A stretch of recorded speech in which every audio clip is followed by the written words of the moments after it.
या संघ बना दिया जिसमें उनको दीक्षा मिली, वो भी प्रचार प्रसार करने लगी, उनको भी पढ़ने का हक होने लगा, वो भी समझने लगी, अपनी बात किसी को बताने लगी।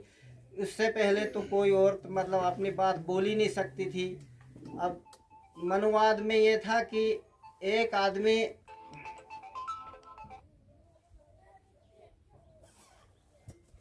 आदमी जो है वो कई कई शादियां करता था। यहाँ तक के 60 साल का बुढ़ा भी 12 साल की बच्ची से शादी करता था।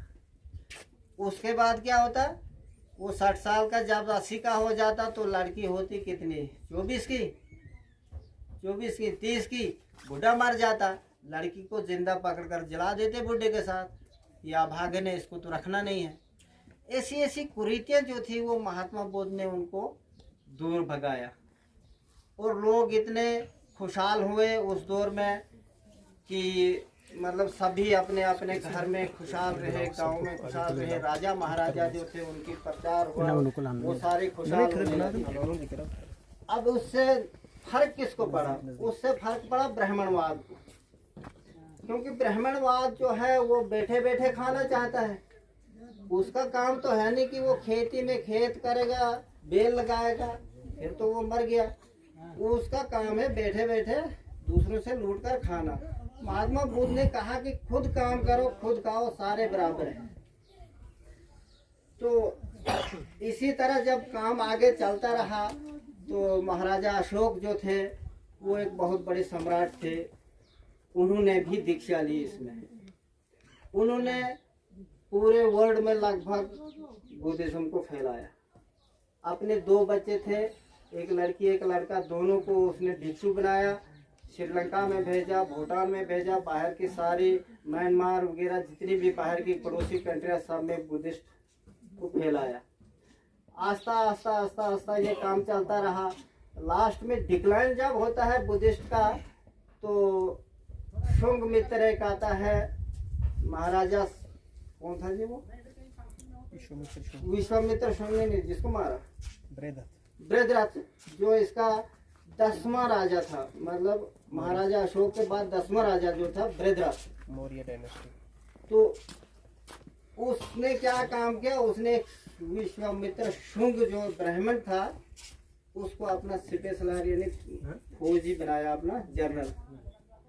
तो उसने क्या काम किया, वो पूरा ब्राह्मणवाद का आदमी था। उसने एक ऐसे ही सभा लगी हुई थी, ट्रेनिंग दे रहे थे अपने फौज को वो, तो उसने चुपके से आकर उसको तलवार घोंप दी राजा को, उसको मार दिया, तो वो राजा बन गया। उसके बाद बुद्धिज्म का डिक्लाइन हुआ। उसके बाद मतलब उन्होंने फिर इतना बुद्धिस्टों को मारा कि 100 अशरफी यानी 100 सोने का रुपया देंगे और एक बुद्धिस्ट की गर्दन काट कर लाएंगे। इस तरह से उसने ऐलान किया। बहुत सारे भिक्षुओं को मार दिया, बुद्धिस्टों को मार दिया। जो आम हमारी तरफ बुद्धिस्ट बने हुए थे, मतलब बराबरी चाहते थे, छूतछात न हो, भेदभाव न हो, सारे बराबर हो, तो वो डर के मारे चुप हो गया। राजा हो गया खराब तो क्या करेंगे, आज अगर हमारे साहब खराब है तो क्या करेंगे, महंगाई बढ़ गई है। इसी तरह उसने भी किया। तो कहते हैं कि जो वहाँ अयोध्या में वो भाग गया, जहाँ उसकी राजधानी थी वहाँ से वो भाग गया, तो अयोध्या में उसने अपनी राजधानी बनाई। वहाँ में क्या कहते हैं, वो कौन सी नदी है, घाघरा नदी है, लेकिन उसका नाम उन्होंने चेंज करके कुछ और रखा है, सरयू नदी। कहते हैं इतने सर उसमें डाले बुद्धिस्टों के, काट काट के उसमें वो ढाला यानी बंद लग गया, तो वो उसका ढाला बन गया। इतने सर उसमें डाले काट काट के, तो उसका नाम रख दिया सरयू, जबकि उसका नाम है घाघरा नदी।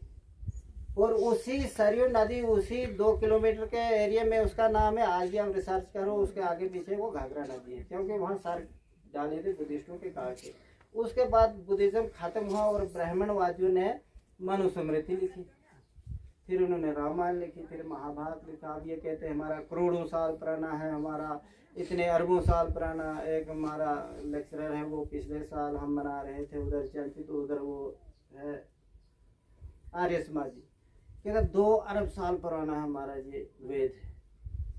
अब कौन बोले उस वक्त तो उसको कि यार लिखा पढ़ी कब आई, तो 2 अरब साल कब बना है तूने, इसको कब पढ़ा। तो ऐसे ऐसे मतलब फ्रॉड को बढ़ाते चले गए। तो इसके बाद कबीर जी आए। कबीर जी ने तो साफ शब्दों में कहा कि ये छुआछात जो है ये इनकी ढकोसला है, ये लूटने के लिए बैठे हैं, ये सिर्फ फ्रॉड करते हैं। वो उसने पूजा का खंडन किया। उसने कहा पत्थर पूजे हरी मिले, मैं पूजूं पहाड़, उससे भली तो चक्की जो पीस कर देती और सारे हम आज भी खाते हैं। तो उसने भी ईश्वर को निगलेक्ट किया, मूर्ति पूजा को छोड़ दिया। और हमारा सबसे बड़ा गुरु महात्मा बुद्ध के बाद कौन है? कबीर जी। कबीर जी की शिक्षा ली किसने? ज्योतिराव फुले ने। उनसे शिक्षा ली फिर बाबा अम्बेडकर ने। तो उनसे आज हम सीख ले रहे हैं। तो जय भीम जय भारत अभी भाव से बोलने वाले हैं।